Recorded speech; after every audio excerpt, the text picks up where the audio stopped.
और मेरे so called देशभक्तों, हम सब लोग अपने आप को बहुत बड़ा देशभक्त कहते हैं ना, पर जरा एक बात बताएंगे, क्यों हमारी देशभक्ति केवल 15 अगस्त और 26 जनवरी को ही उफान मारती है? देशभक्ति का मतलब हमारे लिए क्या है? 2-4 गाने सुन लेना, तिरंगे का टी शर्ट पहन लेना और झंडा फहरा देना? वाह दोस्तों वाह, क्या देशभक्ति है हमारी, मानना पड़ेगा। हमसे बड़ा देशभक्त तो साला कोई पैदा ही नहीं हुआ है। हमसे कोई ये पूछ ले कि are you proud to be an Indian, तो हम सब लोग चिल्ला चिल्ला कर बड़े ओज के साथ और बड़े जोश के साथ यह कहते हैं, yes I proud to be an Indian. पर प्रभु, गर्व है किस बात का? किस बात पर गर्व कर रहे हैं हम सब लोग? इस देश की बढ़ती जनसंख्या पर, या फिर दिनों दिन पांव फसारते हुए जातिवाद पर, या फिर इस देश के बढ़ते भ्रष्टाचार पर, जहां बिना पैसे दिए कोई काम नहीं होता? बच्चा पैदा हो तो घूस दो, बंदा मरे तो घूस दो, बस घूस दो घूस।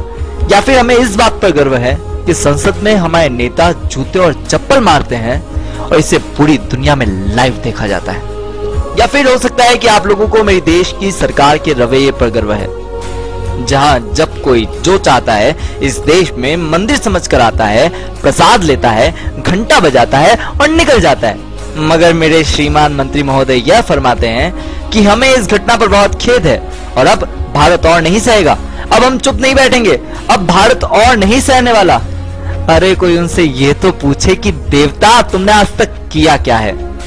क्या हम इन बातों पर गर्व कर रहे हैं, या हम उन हालातों पर गर्व कर रहे हैं जहां कुछ परिवार को तो 2 वक्त की रोटी भी नसीब नहीं होती, तो इस देश में कुछ परिवार जानवर से भी बदतर जिंदगी गुजार रहे हैं।